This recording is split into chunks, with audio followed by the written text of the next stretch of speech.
नमस्कार मित्रांनो, ज्यांच्या आई वडिलांकडे अशा प्रकारची 2006 ची जुनी कागदी लॅमिनेशन केलेली मतदान कार्ड आहेत आणि ज्यांचे 1994 ची मतदान कार्ड आहेत ज्यावर एपिक नंबर सुद्धा नाही, त्यांनी नवीन पीव्हीसी वोटर आयडी कार्ड कसे काढावे, त्याचसोबत त्यामध्ये काही करेक्शन असेल तर ते दुरुस्त कसे करावे हे आपण या व्हिडिओमध्ये पाहूया. प्ले स्टोर वरून ECI नेट हे ऍप्लिकेशन डाउनलोड करून घ्या.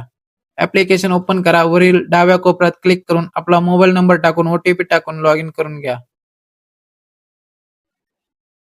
त्यानंतर बॅक बटन दाबून होम स्क्रीनवर या. वोटर रजिस्ट्रेशन फॉर्म्स या ऑप्शनवर क्लिक करा. स्क्रोल करा. फॉर्म 8 करेक्शन ऑफ एंट्रीज या ऑप्शनवर क्लिक करा. सर्वात खाली लेट्स स्टार्ट या ऑप्शनवर क्लिक करा. Yes I have voter ID या ऑप्शनला सिलेक्ट करा. त्या ठिकाणी ज्यांचे वोटर आयडी दुरुस्त करायचे आहे, बनवायचे आहे त्यांचा एपिक नंबर टाका. राज्य निवडा आणि फेच डिटेल्स या ऑप्शनवर क्लिक करा. We have found this record दाखवल्यानंतर प्रोसीड वर क्लिक करा. त्यानंतर तिथे तुमची माहिती येईल. माहिती तपासा. तुमचीच असल्यास नेक्स्ट वर क्लिक करा. पुढचा टॅब उघडेल. मग खाली स्क्रोल करा आणि आधार डिटेल्स ऑप्शन मध्ये आधार नंबर टाका. खाली मोबाईल नंबर टाका. जीमेल टाका आणि नेक्स्ट वर क्लिक करा. त्या ठिकाणी 4 ऑप्शन्स दिसतील. त्यामध्ये दुसऱ्या ऑप्शनवर क्लिक करा आणि नेक्स्ट करा.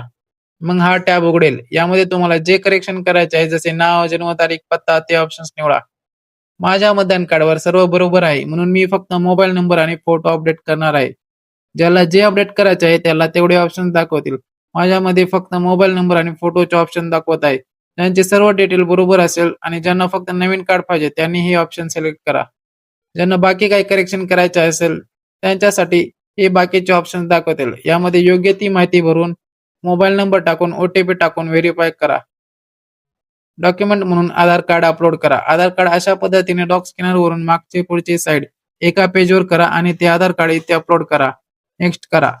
त्यानंतर डिक्लेरेशनची विंडो दिसेल. प्लेस मध्ये आपलं शहर, गावाचे नाव टाईप करा. डन करा.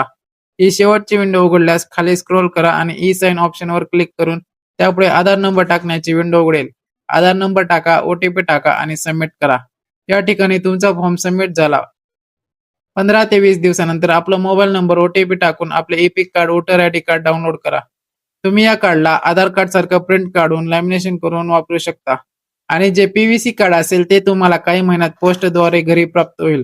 व्हिडिओ आवडल्यास लाईक करा, आपल्या मित्राला शेअर करा आणि कोणतीही अडचण असल्यास कमेंट करा. जय हिंद, जय महाराष्ट्र.